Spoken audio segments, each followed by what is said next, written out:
Welcome back. Here is another topic when it comes to network security, which is wireless security.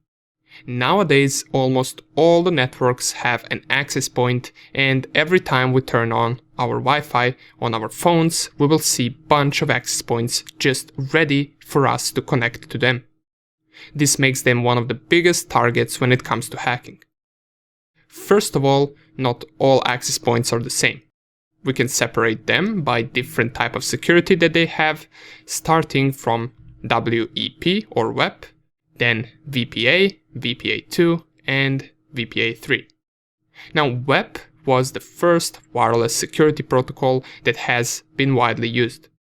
Today, WEP has a bunch of threats, and it is highly unlikely that you will ever come across an access point that still uses WEP. Nowadays, most common ones are WPA and WPA2.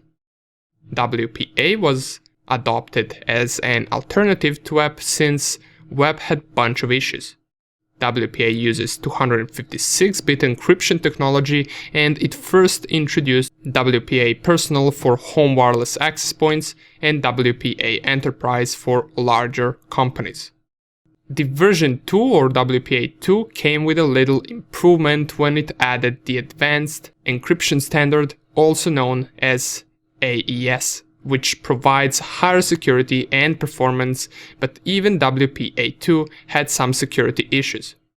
In 2018, WPA3 was introduced with some improvements in the protection against dictionary types of the attacks, which were common with WPA2. Another thing is, even in home networks, WPA3 will automatically encrypt the connection without any need for credentials which could be stolen. And out of all of them, even though WPA3 is rather new and it will take time for it to get its space in the industry, it is recommended to use it whenever you can. As far as the attacks and prevention against these attacks go, here are the two most common ones. The first one is called Evil Twin Attack. In normal use of an access point, a device will connect to an SSID that it wants to join, and after the credentials have been exchanged, the access point will grant access to that device to join the network. Now, what an attacker does in this case is create his own fake access point with the same SSID and make sure he either has the stronger signal than the original access point or he comes closer to the target. This is because a device will automatically connect to the stronger access point that he sees with the same SSID in case the auto-connect option is on, which is the case for most of the devices. This will result into target connecting straight to the attacker's access point without the user of that device even noticing, which is once again the result of the access point having the same SSID, which is also the name of the access point, and it having the stronger signal than the original access point. Once the target connects to the fake access point, the attacker can then send a fake captive portal requiring the user to input the access point credentials for whatever reason. A little bit of social engineering comes in play here, but not that much since the target, in 99.9% of cases, won't suspect anything since they will think that they connected to their own access point that just requires credentials to continue using the internet. Once they input the credentials or the password, the attacker now knows the access point's password, and from here he can just log in to the original access point on his own. Now let's mention how can we prevent against this, or how can we protect against this.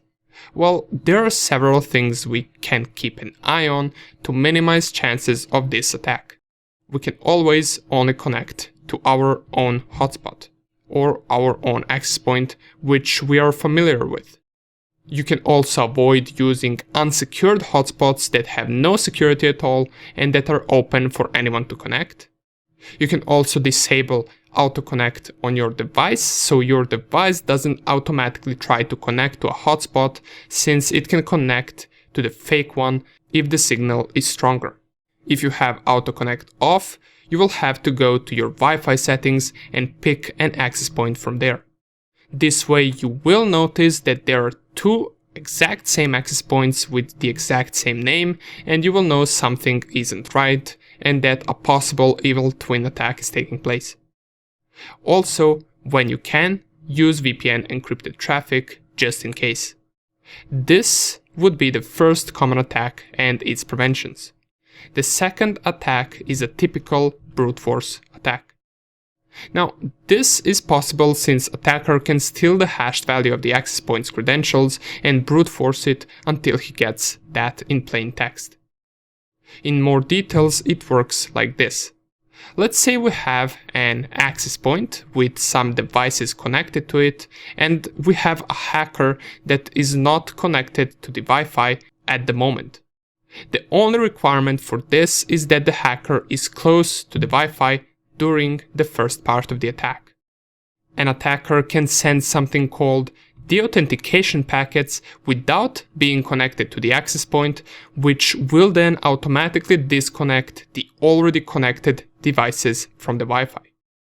Now, for an attacker to perform this attack, he must have a wireless card that supports monitor mode and packet injection. Not many wireless cards support this, but it's quite cheap to get an external one that is able to perform this type of the attack. The next step is, after deauthenticating the devices on the network, these devices will then try to reconnect to the access point by performing a four-way handshake where it exchanges the key. And at this very moment, the attacker will try to steal this handshake and store inside a file for later use. In this very file, if everything is done successfully, would be the hashed value of the access point's password. Here comes the hardest part, which brings us back to password security, and that is that the attacker must now brute force the hash in order to get the plaintext password. If you followed all the steps we taught at the beginning of the course, where we covered password security and showed an example of well-secure passwords, there is no way that any hacker will be able to brute force it. But if your password is weak, the attacker will get it in plain text in a matter of seconds. Keep in mind that these offline brute force attacks can cover millions, even hundreds of millions of passwords every single second, which you can imagine is quite a lot of combinations. If your password is weak or semi-weak, the attacker will eventually get it, and once he does, he can use that plaintext password to connect to the wireless access point on his own. Okay, now here are some of the preventions and how we can secure ourselves from this type of the attack. First thing, as usual, we want to change the default password if it is set. Sometimes vendors might come to set up the Wi-Fi and they put a default password which the user is then meant to change later but never does. This ends up being a problem since these default passwords are easily found on the internet, and if anyone wants to join the access point, they can do that with just a little bit of Googling. Another step is to make password as strong as possible and as complex. This will make it impossible to brute force and get it in the plain text. And a more advanced security measure that you can do is to create a whitelist or a blacklist based on MAC addresses. Now, these type of settings are standard and you can usually find them inside your router settings where you configure the access point, but creating these can essentially block out anyone who tries to join the network but doesn't have a valid MAC address that belongs to the list. Nonetheless, that would be about it for the wireless security. We mentioned two most common attacks on the access points, and we also mentioned what steps you can take to prevent them from happening or to make them less likely to happen. Now, in the next video, let's see a demonstration of one of these attacks and how they look like.